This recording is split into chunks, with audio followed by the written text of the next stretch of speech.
তার আরও একটি সবথেকে বড় কারণ হচ্ছে গান বাজনায় মত্ত থাকা। আজকে আপনি গ্রামগঞ্জে দেখতে পাবেন প্রতিটা বাড়িতে টিকটকের ব্যবসা চলে, প্রতিটা বাড়িতে ইউটিউব ফেসবুক রিলসের ব্যবসা চলে। কথা বুঝতে পারেন না?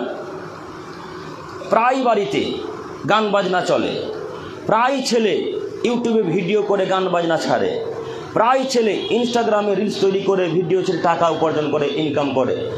হাজারো তার প্রমাণ, তার জলজান্ত প্রমাণ আপনাদের সাগরদিঘি থানার টিঙ্কুর ছেলেটা। চিনতে পারলেন না মনে হয়? আমাদের চাইতে আপনারা ভালো চিনবেন। এদেরকে নিয়ে মূলত আজকে কথা। ওই ছেলেগুলোর কারণে হাজারো কাবিলপুরের ছেলে আজকে নষ্ট হয়েছে, হাজারো পরিবারের ছেলে। ওই টিঙ্কুর দলবলের জন্য হাজারো নারী আজকে নষ্ট হয়েছে। ওদের ভিডিও দেখার পর আপনার ছেলে বাড়িতে মোবাইল কিনে ঘরের ভেতরে ওই শিকলিকে তুলে দিয়ে খিল মেরে দিয়ে বাড়িতে ভিতরে একা একা ভিডিও করে, তার হাজারো প্রমাণ দেখেন না আপনারা? ওই ছেলেগুলাকে দেখে আপনার ছেলে মেয়ে আজকে ভিডিও করা শুরু করেছে।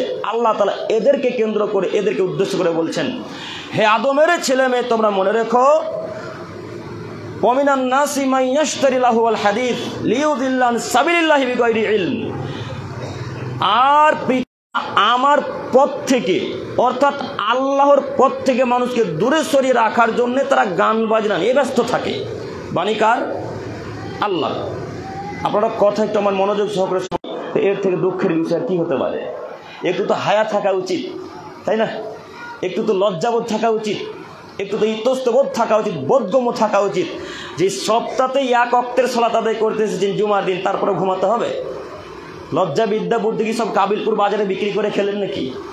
একটু লজ্জা থাকে না? একটু দেখেন, আমি আপনার দিনী ভাই, আমি আপনার নাতি পোতার মতো, আমি আপনার কোনো না কোনো উপকার করবো ইনশাল্লাহ। এই আশা নিয়ে জঙ্গিপুর থেকে আসা। আপনি আমার অনুরোধ রক্ষা করেন। আল্লাহ তাআলা বলছেন, অধিকাংশ মানুষ, প্রায় মানুষ আল্লাহর পথ থেকে মানুষকে বিচ্যুত করার জন্য, পথভ্রষ্ট করার জন্যে তারা গান বাজনা নিয়ে ব্যস্ত থাকবে। ওয়াত্তাখিজাহা হুজুয়া, এবং তারা তোমাদের দিন ধর্মকে নিয়ে ঠাট্টা বিদ্রুপ করবে। উলাইকা লাহুম আযাবুম মুহিন, তাদের জন্য আমি আল্লাহ তাআলা কঠিন যন্ত্রদায়ক শাস্তিকে তৈরি করে রেখেছি। আল্লাহ বলছেন, যারা গান বাজনা নিয়ে ব্যস্ত থাকবে, যারা গান বাজনার মাধ্যমে ইত্যাদির মাধ্যমে মানুষকে পথভ্রষ্ট করবে, ইসলাম থেকে দূরে রাখবে, এবং যারা তোমাদের দিন ধর্মকে নিয়ে ঠাট্টা বিদ্রুপ করবে, তাদের জন্য আমি রেখেছি কঠিন যন্ত্রদায়ক শাস্তি। অত্র আয়াতে 4টি বাক্যের প্রথম বাক্যে ফিরে গেলাম। আল্লাহ বললেন ব্যস্ত থাকে। তার জলজান্ত প্রমাণ ওই নদিয়া জেলার ছেলেটা, ওই কি নাম নদিয়া ছেলে, শফিক ছেলেটা। হাজারো মানুষ আজকে তার ভিডিও দেখে, হাজারো মানুষ। তাদের চ্যানেল দেখতে গেলে দেখা যায় 1 million, 2 million, billion, trillion followers, billion trillion subscriber. তো এই ছেলেগুলোর চ্যানেল সব কি খ্রিস্টানরা দেখে? ওদের গান বাজনা কি সব ইহুদিরা দেখে? ওদের গান বাজনা সব কি সাঁওতালরা, ঝাড়খণ্ডের সাঁওতালরা দেখে? ওই যে মণিগ্রামে খ্রিস্টান বসবাস করে না, দেখেননি আপনারা? আপনাদের তো সাগরদিঘি থানার মণিগ্রাম, কত খ্রিস্টান বসবাস করছে, দেখেন তো তারা কেউ দেখে কিনা? ওরা এই ছেলেগুলোকে মানুষ মনে করে না। কেন? এরা মুসলমানের বাচ্চা। খ্রিস্টান, ইহুদি, নাসারা, বৌদ্ধ, সাঁওতাল, ডোম, চামার, এরা মুসলমানদেরকে মানুষই মনে করে না। আপনি কাপুরুষের বাচ্চা, তাই তাদের চ্যানেলকে সাবস্ক্রাইব করে রাখেন। আপনার তো বিদ্যা বুদ্ধি কাজ করে না। আপনি তো নিজেকে মুসলমানই মনে করেন না, মনে করেছেন পৃথিবীতে এসেছি, খাওয়া দাওয়া করবো, বাড়ির চেহারকাল থেকে পরকালে চলে যাবো, বা শেষ। এতটুকুই আপনার চিন্তা ভাবনা।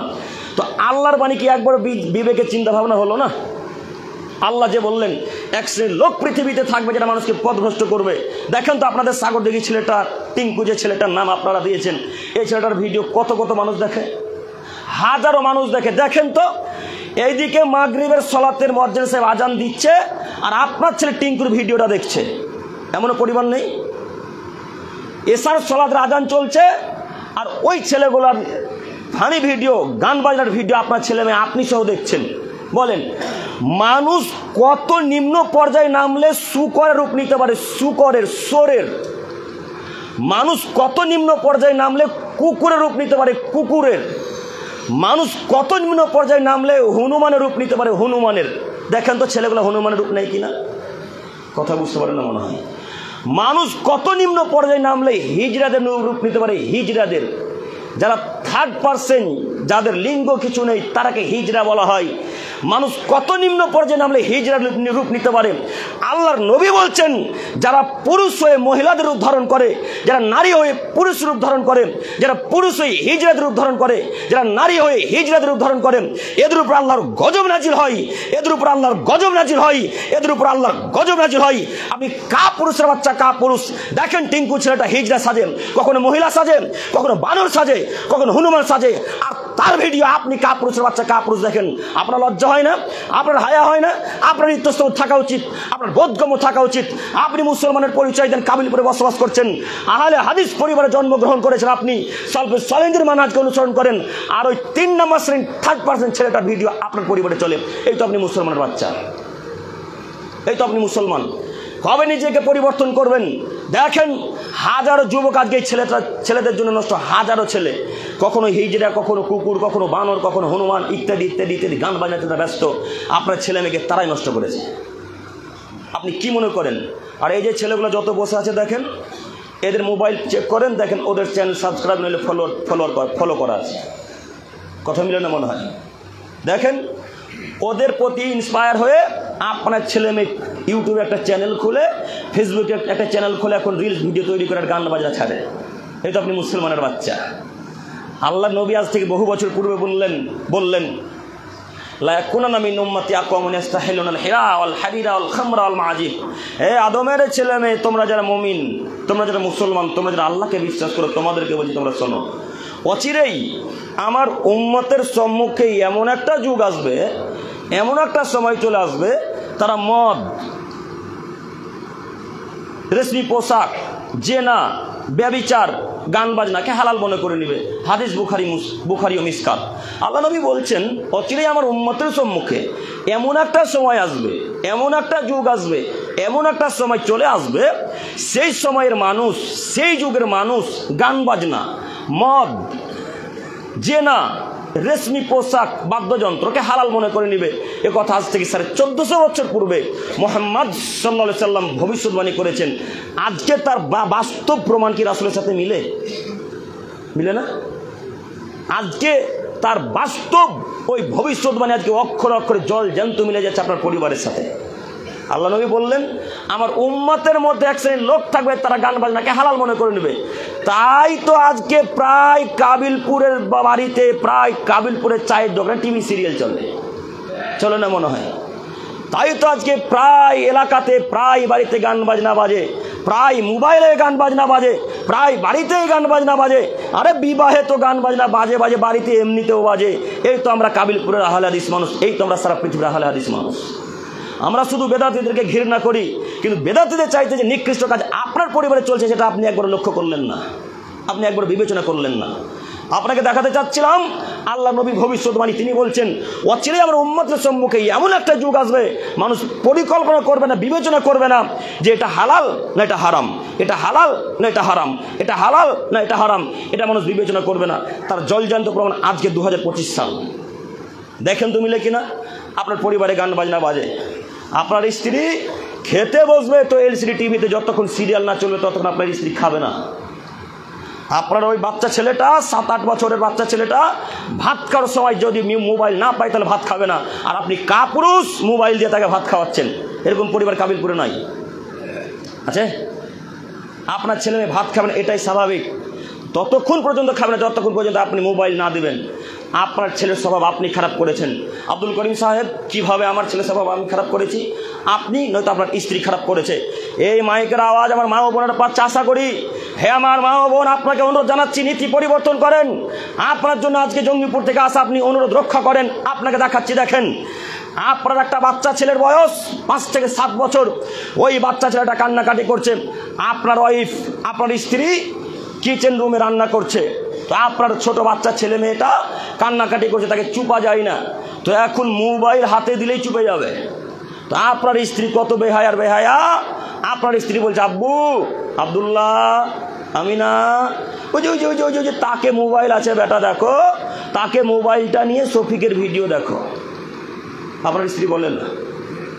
বলে? আপনার মেয়ে, আপনার স্ত্রী বলছে, আম্মু, ওই যে শোকেসের উপর মোবাইলটা আছে, সোফার উপরে চেয়ারের উপর মোবাইলটা আছে, আম্মু মোবাইলটা নিয়ে কার্টুন দেখো। তা আপনার ছেলে তো ওই গতিতে বড় হয়েছে, যেমন মোবাইল হাতে পাও তেমনি চুপ হয়ে গেছে। এটাই যে ঘটছে, বাচ্চা ছেলে কান্নাকাটি করছে, মোবাইল ধরিয়ে দেন, চুপ হয়ে যাবে, যাবে না? 100% চুপ হবে। এটা আমি আর আপনি আপনার ছেলে মেয়েকে এই গতিতে বড় করেছি, তাই এখন ছেলেটার এই অবস্থা। আচ্ছা, এই ছেলেটার হাতে যে ছোট থেকে মোবাইলটা তুলে দিলেন, এই ছেলের বয়স যখন 15 থেকে 20 বছর হবে, তখন আপনার কথার মানবে? আপনার কথার প্রাধান্য দেবে? আপনার কি আমার কথা বুঝতে পারেন না? আপনার কথা কি আর প্রাধান্য দেবে? আপনার কথা আর প্রাধান্য দেবে না, মূল্য দেবে না।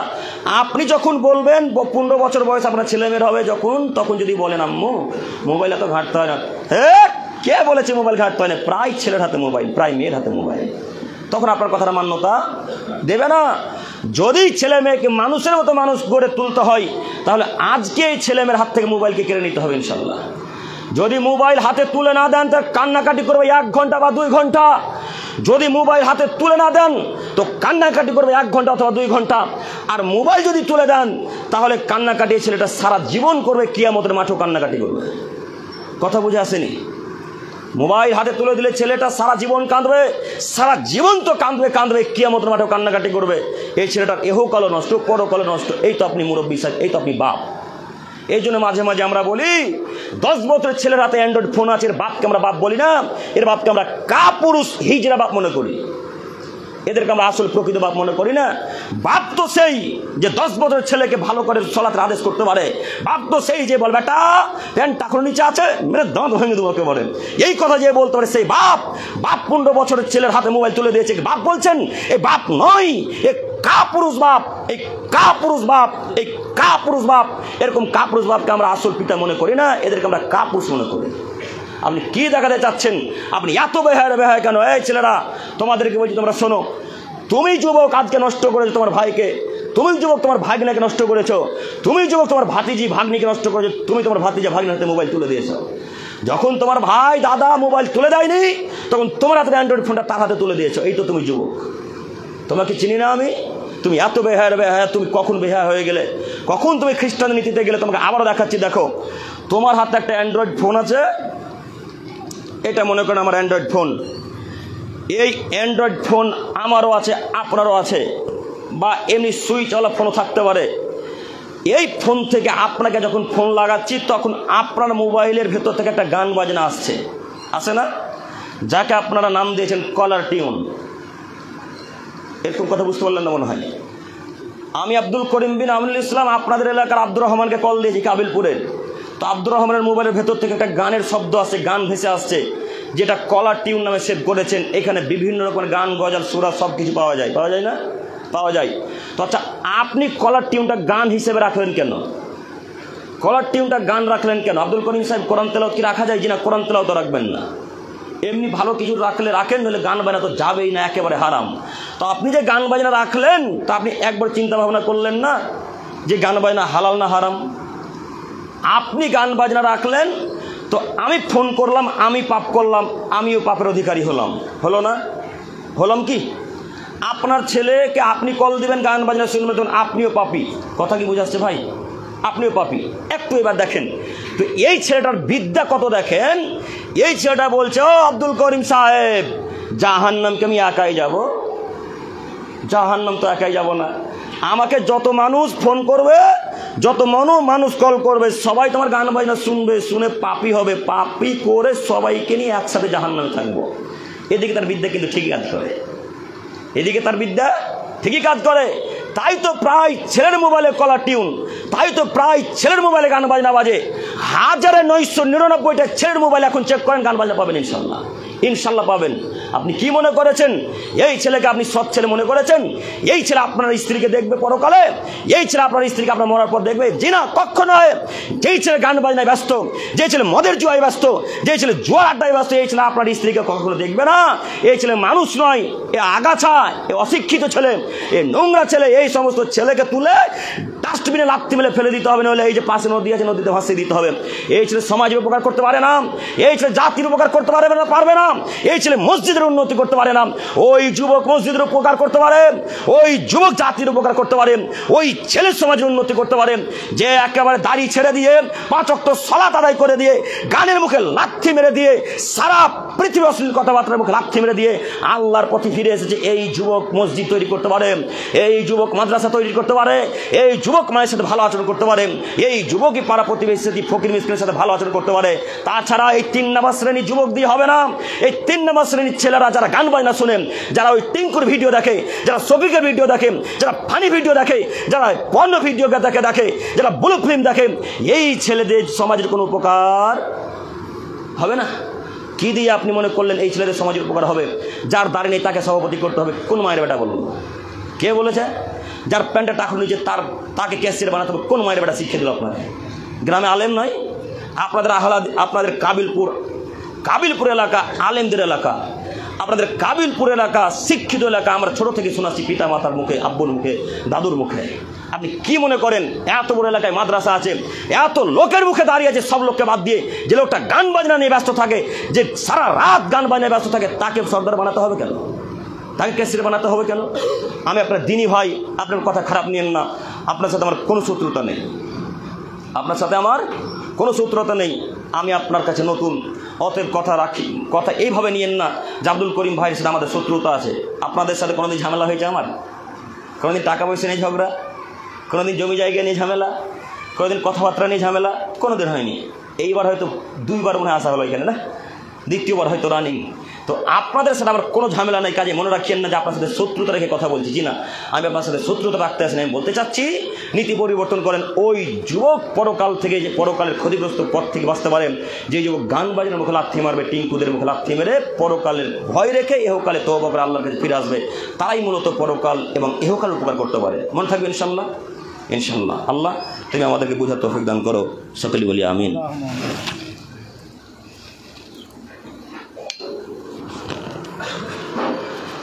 হামেদান মুসল্লিয়ান আম্মা বাদ। সম্মানিত উপস্থিতি, বলছিলাম যুব সমাজ ধ্বংসের কারণ। যুব সমাজ ধ্বংসের কারণের কথা বলতে গিয়ে আরও কয়েকটি পয়েন্ট পেশ করে আমি আপনাদেরকে দেখাতে যাচ্ছি। গাল মন্দ করা যুব সমাজ ধ্বংসের আরও একটি সবথেকে বড় কারণ হচ্ছে গালি দেওয়া। আমরা যখন রাস্তাঘাটে ঘুরি তখন একটা ছেলে আরেকটা ছেলেকে গালি দেয়, একটা ছেলে আরেকটা ছেলেকে লাঠিচার্জ করে, একটা ছেলে আরেকটা ছেলেকে অকথ্য ভাষায়, মন্দ ভাষায় গালিগুলোজ করে, যা আমরা একে অপরে দেখতে পাই। আপনাকে আমি এই জন্য শতদিন মাঝে মাঝে বক্তব্যের মাঝে বলেছি যে কেউ যদি সালা বলে গালি দেয় তো বহুনু বলে, দুলাভাই বলে কাবিলপুর ফিরে চলে আসেন, কিয়ামতের মাঠে বাঁচার পথ আছে ইনশাল্লাহ। বক্তব্য মনে নয়? মাঝে মাঝেই বলে থাকি, কেউ যদি একটা জুতার বাড়ি মেরে দেয় তো আর একটা গাল পাততে দিয়ে ওই মাঠটা খেয়ে বাড়ি চলে এসে আল্লাহকে এক পর্যায়ে বলতে শুরু করেন, আল্লাহ ওই যে কাবিলপুর মোড়ে দাঁড়িয়েছিলাম, রাজারামপুর ঘাটে দাঁড়িয়েছিলাম, আল্লাহ ওই তো লোকটা আমাকে বিনা অপরাধে, কোনো কারণই নেই, কোনো দোষ করিনি, আল্লাহ তারপর আমার উপর অত্যাচার করলো, আমাকে মানলো, আল্লাহ তুমি বিচার করিও, আল্লাহ তুমি হিসাব করিও। এই কথা বলে যদি চলে আসেন তাহলে কি আমাদের মাঠে বাঁচার পথ আছে ইনশাল্লাহ। আর যদি কেউ সালা বলে গালি দেয়, আপনি যদি তাকে সালা বা অমুক ভাষায় তমুক ভাষায় গালি দেন তো ওই লোকটাও ক্ষতিগ্রস্ত, আপনিও ক্ষতিগ্রস্ত। কিন্তু শত শত যুবক তার বন্ধুকেও গালি দেয়, শত্রুকে তো দেয় না। বন্ধু তো আম ব্যাপার, শত্রু তো আরো কঠিন ব্যাপার। বন্ধুকেও গালি দেয়, শত্রুকেও গালি দেয়, পিতা মাতাকেও গালি দেয়। আশ্চর্য দুনিয়া। যুবক যে কোন পদ্ধতিতে নামলো আমি বুঝতে পারলাম না। এই ছেলেটা নষ্ট হয়েছে ভোট পদ্ধতিতে নামার কারণে, এই ছেলেগুলো নষ্ট হয়েছে ভোট পদ্ধতিতে নামার কারণে, এই ছেলেটা নষ্ট হয়েছে ভোট পদ্ধতিতে যাওয়ার কারণে, মিছিলে যাওয়ার কারণে। এই ছেলেটা আজকে তার মায়ের সাথে খারাপ আচরণ করে কেন? ভোট পদ্ধতিতে গেছে তার জন্যে। এই ছেলেটা মায়ের সাথে খারাপ আচরণ করছে কেন? এই ছেলেটা বন্ধু বান্ধবের গালি দিচ্ছে সেই জন্যে। এই যে ছেলেগুলো ভোট পদ্ধতিতে নামলো, মিছিল করতে করতে শুরু করে বলল অমুক নেতার চরিত্র ফুলের মতো পবিত্র, অমুক মন্ত্রীর চরিত্র ফুলের মতো পবিত্র, অমুক এমপির চরিত্র ফুলের মতো পবিত্র, অমুক ক্যাশিয়ারের চরিত্র ফুলের মতো পবিত্র, অমুক প্রধানের চরিত্র ফুলের মতো পবিত্র। আপনি কাপুরুষ যেই প্রধানের গুণগান গাইছেন একদিন তার ব্যাকগ্রাউন্ড চেক করেছেন? দেখেন কাবিলপুরে হাজারো লোকের বাড়ি এসেছে, একটা লোকের বাড়ি টাকা ফিরিয়ে দেয়নি। বাড়ি কাবিলপুরের লোক পাই না মনে হয় সাগরদিঘি থানায়, পান না আপনারা? আমাদের রঘুনাথগঞ্জ থানায় বাড়ির টাকা পায়, কেউ 1,70,000 পায়, আর পৌরসভাতে যারা বসবাস করে তারা 3,70,000 বা 80 পায়। আপনারা ওরকম টাকা পান না চাচা? পান। দেখেন তো আপনার যে নেতার গুণগান গাইছেন, যে প্রধান, যে মেম্বারের গুণগান গাইছেন, দেখেন তো আপনাদের কাবিলপুর এলাকার কার কার বাড়ি ফিরিয়ে দিয়েছে, কার কার বাড়ি টাকা ফিরিয়ে দিয়েছে দেখেন একবার। কেন তার চরিত্র গুণগান গাইলেন? কেন তার চরিত্র গুণগান গাইলেন? যুবকদেরকে শতদিন বলেছি, তুমি নেতার পিছনে ছুটে সময় নষ্ট করলে কেন? আল্লাহ তাআলা বললেন, ইয়া আইয়ুহাল্লাযিনা আমানু লা তুলহিকুম আমওয়ালুকুম ওয়া আওলাদুকুম আন যিকরিল্লাহ। হে পৃথিবীর মানুষ, তোমরা তোমাদের ধন সম্পদ পেয়ে, তোমরা তোমাদের ছেলে মেয়ে পেয়ে, তোমরা জমি জায়গায় টাকা পয়সা পেয়ে আমার জিকির অর্থাৎ সালাত থেকে দূরে সরে যেও না। ওয়া মাইয়াফাল যালিক, যদি তোমরা এমনটা করো, ফাউলাইকা হুমুল খাসিরুন, তাহলে তোমরা ক্ষতিগ্রস্তদের অন্তর্ভুক্ত হবে। বাণী কার? আল্লাহর। আল্লাহ বলছেন, যারা সম্পদের পিছনে ছুটে সময় নষ্ট করলো, যারা ছেলেমেয়ের পিছনে ছুটে সময় নষ্ট করলো, টাকার পিছনে ছুটে যারা সময় নষ্ট করলো, এরা ধ্বংস হবে। আপনি সালাতকে বাদ দিলেন, সালাতকে কবর দিয়ে দিলেন, আপনি আরও ইত্যাদি ইত্যাদি ইবাদতকে কবর দিয়ে আপনি নেতার পিছনে ছুটে সময় নষ্ট করলেন কেন? আচ্ছা, আপনাকে অনুরোধ করে বলতে চাচ্ছি, ফরজ সালাত আদায় করতে আনুমানিক সময় লাগে, ফরজ সালাত আদায় করতে আনুমানিক সময় লাগে 8 থেকে 10 মিনিট, তাই না? 8 থেকে 10 মিনিট। যদি খুব মনোযোগ সহকারে ভালোভাবে নামাজ পড়েন, সালাত আদায় করেন, তাহলে বেশি সময় লাগে 14 থেকে 15 মিনিট। যদি খুব ভালোভাবে আল্লাহকে ডাকেন তো খুব জোর বেশি সময় লাগে 14 থেকে 15 মিনিট বা 20 মিনিটে হলো। তা আপনি 20 মিনিট বেটা মসজিদে থাকতে পারেন না, 10 মিনিট এসে আল্লাহকে ডাকতে পারেন না, আর ওই নেতার পিছনে ছুটে মিছিলে বেরিয়ে 1 ঘন্টা 2 ঘন্টা 3 ঘন্টা 4 ঘন্টা যাবত মিছিল করেন আর বলেন অমুক নেতার চরিত্র ফুলের মতো পবিত্র, অমুক নেতার চরিত্র ফুলের মতো পবিত্র। আপনার মতো যুবককে আজকে কাবিলপুর গোরস্থানে যদি মাটি দিয়ে পুঁতে না দিতে পারি বেটা, তো জাতির সামনে আর কথা বলবো না ইনশাল্লাহ। কে বললো মিছিলে যাওয়া লাগবে? কে বলেছে ভোট পদ্ধতি নামতে হবে? তুমি জানো না? মুহাম্মদ সাল্লাল্লাহু আলাইহি ওয়াসাল্লাম বলেছেন, মান তাসাব্বাহা বিকওমিন ফাহুয়া মিনহুম। ওই জাতি নিকৃষ্ট জাতি, ওই জাতি ধ্বংস হবে যে জাতি কোনো খ্রিস্টানদের নীতি অবলম্বন করলো, যে জাতি ইহুদিদের নীতি অবলম্বন করলো, যে জাতি যেই মুসলমানের বাচ্চা হিন্দুদের নীতি অবলম্বন করলো, এরা ধ্বংস সুনিশ্চিত, এরা অবধারিত। খ্রিস্টান, ইহুদি, নাসারা, বৌদ্ধ, সাঁওতাল, ডোম, চামার, ইহুদি এরা যেমন জাহান্নামে যাবে, এদেরকে যারা অনুকরণ করে চলবে এরাও জাহান্নামে যাবে। আব্দুল করিম সাহেব প্রমাণ দিয়ে কথা বলেন, আমরা আহলে হাদিস মানুষ, প্রমাণ ছাড়া কথা বিশ্বাস করি না। জি, আমি এটাই পছন্দ করি, প্রমাণ ছাড়া আমিও কথা বলতে চাই না। আব্দুল্লাহ ইবনে আব্বাস রাদিয়াল্লাহু তাআলা আনহু বলেন, রাসূল সাল্লাল্লাহু আলাইহি ওয়াসাল্লাম বলেছেন, মান তাসাব্বাহা বিকওমিন ফাহুয়া মিনহুম। ওই জাতি ধ্বংস, ওই জাতি তাদের সাথে যাবে যে জাতি ইহুদি খ্রিস্টানদেরকে অনুসরণ করবে। বলেন, ভোট পদ্ধতি কি মুহাম্মাদের নীতি? বলেন, ভোট পদ্ধতি কি মুহাম্মদ সাল্লাল্লাহু আলাইহি ওয়াসাল্লামের নীতি? বলেন, ভোট পদ্ধতি কি মুহাম্মদ সাল্লাল্লাহু আলাইহি ওয়াসাল্লামের নীতি? জি না, কখনো নয়, কাল্লা, কখনো নয়। ভোট পদ্ধতি হচ্ছে খ্রিস্টান আব্রাহাম লিঙ্কনের পদ্ধতি। ভোট পদ্ধতি হচ্ছে খ্রিস্টান আব্রাহাম লিঙ্কনের পদ্ধতি। এই আব্রাহাম লিঙ্কন একজন খ্রিস্টান, এর নীতি যত মায়ের বেটা অবলম্বন করবে, গ্রহণ করবে, আব্রাহাম লিঙ্কন যেখানে যাবে এই নীতিতে যারা চলবে তারাও সেখানে যাবে। বলেন, খ্রিস্টান আব্রাহাম এখন জান্নাতুল ফেরদৌস যাবে না জাহান্নামে যাবে? বলেন। আপনি শিক্ষিত মানুষ, আল্লাহ ব্রেন বুদ্ধি দিয়েছে, আপনাকে বোঝাতে চাচ্ছি না যে খ্রিস্টান জাহান্নামে যাবে না জান্নাতে। সবাই জানি যে আমরা খ্রিস্টানেরা জাহান্নামে যাবে। যতক্ষণ কোনো মুসলিম, কোনো মানুষ মুসলমান না হয়ে মারা গেছে, এরা সব কোথায় যাবে? জাহান্নামে। বলেন, খ্রিস্টান আব্রাহাম লিঙ্কনের পদ্ধতি গ্রহণ করলেন, বলেন তার স্থান যেখানে, আপনার স্থান সেখানে। আপনাকে আমি অনুরোধ জানাচ্ছি, আপনার দিনী ভাই, যুবক ভাই, আপনার জন্য আজকে আমার আশা, আপনি আমার অনুরোধ রক্ষা করেন। আজকের পর থেকে আর ওই ভোট পদ্ধতি মিছিলে যাবো না ইনশাল্লাহ, ইনশাল্লাহ, ইনশাল্লাহ। আল্লাহ তুমি আমাদের যুবক ভাইদেরকে কবুল করো, সকলে বলি আমিন। আমি পেশ করেছিলাম, আমি বলতে চাচ্ছিলাম গালমন্দ হাজারো যুবক। আর একটা কথা ভুলে গেছি, ভোট পদ্ধতি মানে গাল আর আরেকজনের টাকা মেরে খাওয়া, তাই না? ভোট পদ্ধতি মানে গালি দেওয়া আর আরেকজনের দুর্নাম করা। আপনি এই নেতা, এই দলে আছেন, আপনি অমুক নেতার দলকে গালি দিচ্ছেন, দেখেন না ফেসবুক, ইউটিউবে? ওই বেদাতিদের মতো অবস্থা আপনাদের। আমরা যখন শিরক বেদাত, ওই মিলাদের বিরুদ্ধে কথা বলছি, যখন কেক কাটার বিরুদ্ধে কথা বলছি, তখন বেদাতিদের কি গাল! আল্লাহ, এমন মুখের ভাষা গুটকাখোর হুজুরদের, আর শুনে কান্দে শোনার যোগ্যতা রাখি না। যদি শোনাই লাগে তো ওয়াকম্যান লাগে শুনতে হবে, মা বোনদের সামনে শোনা যাবে না। ওই তাদের নীতির আপনাদের নীতি এক। যদি আপনার দলে আমি আব্দুল করিম বিন আমিনুল ইসলাম থাকি তো আমি খুব ভালো মানুষ, আমি এখন ফেরেশতা আপনার কাছে।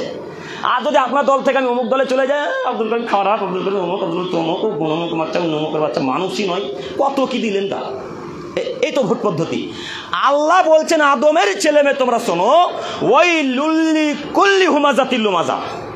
এই যুবকের দল, ওই মানুষ ধ্বংস অবধারিত, ধ্বংস সুনিশ্চিত, ধ্বংস অবধারিত যারা মানুষকে সামনাসামনি গালি দেয় এবং পিছনে নিন্দা রটাতে অভ্যস্ত। যারা মানুষকে গালি দেয় তারা ধ্বংস হবে, যারা মানুষের পরনিন্দা পরচর্চা করে গীবত করে তারাও ধ্বংস হবে, যারা মানুষের গীবত করে পরনিন্দা করে তারা ধ্বংস সুনিশ্চিত, যারা মানুষকে গালি দেয় তারাও ধ্বংস সুনিশ্চিত। এবার আপনি বলেন, দুই ভাই জমি জায়গা নিয়ে ঝামেলা, আপনি আর একটা ভাইকে গালি দিলেন, এখন ক্ষমা নেন দেখি। সূরা মুখস্থ না আপনাদের? সূরা হুমাজা মুখস্থ আছে না? প্রায় মুসল্লিদের এই সূরা মুখস্থ আছে। ওয়াইলুল লিকুল্লি হুমাজাতিল লুমাজা আল্লাযী জামাআ মালা ওয়া আদ্দাদা, মুখস্থ নাই? প্রায় মুসল্লিদের মুখস্থ আছে সূরা, কিন্তু আমরা অর্থ বুঝি না। আপনার বেদাতি গুটকাখোর জর্দাখোর পানখোর হুজুর যেমন অর্থ বুঝে না, আপনিও ঠিক তেমনই বুঝেন না। আপনার গুটকাখোর হুজুর বলছে ওমান ইউশরিক বিল্লাহ ফাকাদ হারাম আল্লাহু আলাইহিল জান্নাহ, যারা শিরক করে মারা যাবে তারা জাহান্নামে যাবে, আল্লাহ এদেরকে জান্নাতে দিবে না। এই ব্যাপারে আল্লাহ কোরআন মাজিদ আয়াত পেশ করে বলছেন। আর হুজুরকে দেখা যাচ্ছে পরের দিন ওই মাজারে গিয়ে সিজদা করছে, চাদর চড়াচ্ছে। যদিও কাবুলপুরে মাজার নেই, জঙ্গিপুরে মাজার আছে, দেখতে পাবেন। আরও বহরমপুর যেতে যেতে মাজার দেখতে পান আপনারা, আমি তো আপনাদের এলাকাতে খুব কম। আমি বলতে চাচ্ছি ওই মানুষ ধ্বংস যারা মানুষকে গালি দেয়, তো তারা কোরআন মাজিদ পুরো অর্থ বুঝেন না, বোঝে না। আপনিও কোরআন মাজিদ তেলাওয়াত করেন, অর্থ বুঝেন না। যদি আপনি অর্থ বুঝতেন তাহলে তো আপনি হাজি মানুষ, আপনি তো গালি দিতেন না। আপনি তো মক্কা থেকে হজ করে এসেছেন, আপনি তো হাজি মানুষ, আপনি তো গালি দিতে পারতেন না। একটা আপনাকে দেখাই, আপনার ভুট্টার গাছগুলোকে ছাগলে খেয়ে নিয়েছে। হ্যাঁ, আপনার ভুট্টার গাছগুলোকে ছাগলে খেয়ে নিয়েছে বা খিচে দিয়েছে, নষ্ট করে দিয়েছে। তখন ছাগলটা দেখে কার ছাগল? অমুকের বাচ্চা, অমুকের ছাগল, অমুকের ছাগল, ছাগল বেঁধে রাখতে পারে না, অমুক ভাষা, যত যা ভাষা মুখে এলো সব বলে তার বংশকে টেনে মাটিতে পুঁতে দিলেন। আপনি যে গালি দিলেন, আপনি যে হাজি মানুষ, কেন গালি দিলেন? হ্যাঁ, কেন গালি দিলেন? ওই যে আপনার গাছের আম ছিল, খুব আম ধরেছে, তো গ্রামের যারা লুচ্চা লাফাঙ্গা ছেলে তারা আম আসলেই চুরি করে পেরে নিয়েছে, তখন অকথ্য ভাষায় গালিগুলো শুরু করলেন। এটা কি ইসলাম সমর্থন করে? এটা তো ইসলাম মেনে নেয় না। আপনি কেন গালি দেন? আপনি না হাজি মানুষ। আল্লাহ বলছেন গো, আল্লাহ বলছেন, আল্লাহ বলছেন যারা গালি দেয় তারা ধ্বংস সুনিশ্চিত, অবধারিত, তারা ধ্বংস হবেই, কেউ ঠেকাতে পারবে না। অতএব আপনাকে অনুরোধ করছি, ভুট্টার গাছ খেয়ে ফেলুক, আম সব ছিঁড়ে ফেলুক, সব নিয়ে চলে যাক, আপনার গাছ কেটে ফেলে দেখ। আল্লাহকে এক পর্যায়ে বলেন, আল্লাহ তুমি হিসাব করিয়ে, আমি তো মোহাম্মদ সাল্লাল্লাহু আলাইহি ওয়াসাল্লাম নীতিতেও বিশ্বাসী, আমি তো মোহাম্মদ সাল্লাল্লাহু আলাইহি ওয়াসাল্লামকে মানি। আল্লাহ আমি গাল মন্দ তো দিতে পারি না, আমি তো বিষ দিতে পারি না জমিতে, আমি তো গাছের ফলে বিষ দিতে পারি না। আল্লাহ তোমার কাছে ভিক্ষে চেয়ে বলি, মাবুদ তুমি এর হিসাব করিও। এই কথা বলতে পারবো না ইনশাল্লাহ। আমি বিশেষ করে মুরব্বীদেরকে বলতে চাচ্ছি, যদি টমেটোর গাছ আর বেগুনের গাছ কারো পাড়া প্রতিবেশী ছাগলে খেয়ে নেয় তো গালের আর শেষ থাকে না, ঝগড়া তো শেষ হয় না। আপনাদের এলাকাতে মনে হয় না, আমাদের এলাকাতে হয়। তো এর গালের হিসাব কিন্তু ঠিক থাকে না। তাই আপনাকে অনুরোধ করে বলতে চাইছি, আল্লাহ তাআলার বাণী আপনি নীতি পরিবর্তন করেন। আল্লাহ নবী সাল্লাল্লাহু আলাইহি ওয়াসাল্লাম আবু বকরের কাছে দাঁড়িয়ে আছেন, গাল দিতে পাবেন কে একটু দেখায় ছোট্ট করে। আবু বকরের কাছে মুহাম্মদ সাল্লাল্লাহু আলাইহি ওয়াসাল্লাম দাঁড়িয়ে আছেন, আবু হুরায়রা দাঁড়িয়ে আছেন, আর আবু বকর, তিনজন মানুষ। তো আমি কথাগুলো খুব তাড়াতাড়ি বলার চেষ্টা করছি, কেন জানেন? সময় শেষের দিকে, আর সময় তো অতীব সংকীর্ণ, শুক্রবারের দিন, তাই আমি একটু তাড়াতাড়ি বলার চেষ্টা করছি, একটু বোঝার চেষ্টা করেন। তো তিনজন মানুষ দাঁড়িয়ে আছে, একটা লোক রাসূলের কাছে, একটা লোক বেদুইন মানুষ এসে আবু বকরকে গাল দিতে শুরু করলেন। তো গালি দেওয়া যেমন, আবু বকর সিদ্দিক গালের মাত্রা সহ্য করতে না পেরে আবু বকরও গাল দিলেন, কোন একটা ভাষাতে গাল দিলেন। তো তারা তো সাহাবী, আমাদের মতো অকথ্য ভাষায় গালি দিবেন না, যাই হোক কোন একটা কথা বললেন। তো যেমনই আবু বকর গালি দিয়েছেন, আল্লাহর নবী আবু বকরের কাছ থেকে দূরে চলে গেলেন, অনেক দূরে গিয়ে ওইখানে দাঁড়িয়ে আছেন। তা আবু বকরের মাথা তার কাজ করে না, ব্যাপারটা কি? ওই লোকটা বেদুইন লোকটা যখন গালি দিচ্ছিল তখন তো আল্লাহ নবী চুপচাপ দাঁড়িয়েছিলেন আর মুচকি মুচকি হাসছিলেন। আমি গালি দেওয়া মাত্রই চলে গেল মানে, তখন আল্লাহ নবীর কাছে আবু বকর চলে গেলেন, গিয়ে আল্লাহ নবীকে বললেন, আল্লাহ নবী ব্যাপারটা কি? আমি গালি দেওয়া মাত্রই চলে এলেন মানে, ওই লোকটা গাল দিয়েছিল তখন তো হাসছিলেন, এখন করে চলে এলেন। তখন আবু বকরকে আল্লাহ নবী বলছেন, আবু বকর শোনো, তোমাকে যখন লোকটা গালি দিচ্ছিল তখন তোমার পক্ষ থেকে একজন ফেরেশতা উত্তর করছিল, ফেরেশতা, আল্লাহু আকবার, ফেরেশতা আবু বকরের পক্ষ থেকে উত্তর দিচ্ছিল। তো আবু বকর শোনো শোনো শোনো, তুমি যখনই গালি দেওয়া শুরু করেছো তখন ফেরেশতারা তোমার কাছ থেকে চলে গিয়ে তোমার কাছে শয়তান উপস্থিত হয়ে গেছে। আর আমি মুহাম্মদ সাল্লাল্লাহু আলাইহি ওয়াসাল্লাম ওইখানে থাকতে পছন্দ করি না যেখানে শয়তান থাকে। তার মানে যখন কেউ গালি দেয় তখন তার কাছে কে থাকে?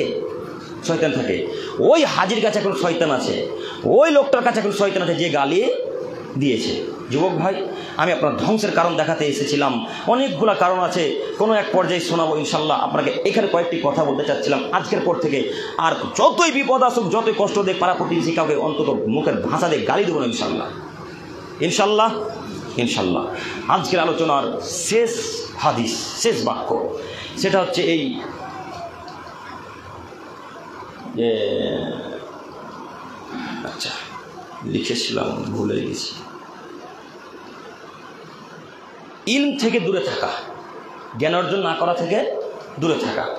যে যুবকদের জ্ঞান নেই তারা কিন্তু ধ্বংস সুনিশ্চিত, তাই না? যদি জ্ঞান অর্জন না করেন ধ্বংস অবধারিত হবে। আব্দুল করিম সাহেব জ্ঞান অর্জন করলে কি হবে? জ্ঞান অর্জন করলে আল্লাহ তাআলা মান মর্যাদাকে উঁচু করে দিলেন। যদি জ্ঞান চর্চা করেন আল্লাহ তাআলা মান মর্যাদাকে উঁচু করে দিলেন। প্রমাণ আল্লাহ তাআলা নিজে পেশ করে বলছেন, ইয়ারফাইল্লাহুল্লাযিনা আমানু মিনকুম ওয়াল্লাযিনা উতুল ইলমা দারাজাত। পৃথিবীর মানুষ, তোমরা মনে রেখো, তোমরা যারা আমাকে বিশ্বাস করেছো, আমার উপর ঈমান এনেছো, তোমাদেরকে বলছি তোমরা শোনো, তোমরা যদি আমাকে মেনে নাও, অর্থাৎ আল্লাহকে বিশ্বাস করো, এবং বিশ্বাস করার পর যদি তোমরা জ্ঞান চর্চা করো, আমি আল্লাহ তোমাদের মান মর্যাদাকে উঁচু করতে করতে করতে করতে করতে উঁচু করে দেব। মানে আল্লাহ তাআলা এর ব্যাখ্যা করার এখন আর সময় নেই। জলজান্ত উদাহরণ দিয়ে আপনাকে বোঝাতে চাচ্ছি, যারা জ্ঞান চর্চা করবে তাদের মান মর্যাদা উঁচু করবে কে? আল্লাহ। তার জ্বলন্ত প্রমাণ হচ্ছে ডক্টর জাকির নায়েক। বুঝেননি? যখন ডক্টর জাকির নায়েক ডাক্তারি করতেন, যখন মানুষের চিকিৎসা করতেন, যখন তিনি ইঞ্জেকশন মারতেন বা ইত্যাদি ইত্যাদি কাজকর্ম করতেন, তখন কাবিলপুরের মানুষ তাকে এত চিনত? পশ্চিমবাংলার মানুষ চিনত? ভারতবর্ষের মানুষ চিনত? বাংলাদেশের মানুষ, মালয়েশিয়ার মানুষ, আমেরিকার মানুষ, কেউ তাকে এত চিনত না। শুধু দুবাইয়ে, মুম্বাইয়ের কয়েকটা মানুষ বা কিছু মানুষ চিনত। যখন তিনি জ্ঞান চর্চা শুরু করলেন, যখন তিনি আলোচনা করা শুরু করলেন, যখন তিনি ইউটিউব ফেসবুকের সামনে চলে এলেন, যখন তিনি ইন্টারনেট যুগ ব্যবহার করলেন, তখন গোটা পৃথিবীর মানুষ আজকে চিনে ফেললেন তাকে। ফেললেন না? দেখেন, পাকিস্তানে কিছুদিন আগে এসেছিলেন, সম্ভবত বাংলাদেশ 28 তারিখ আসবে, সম্ভাবনা ডেট, আসতেও পারে নাও আসতে পারে, তবে সম্ভাবনা বেশি আসতে পারে।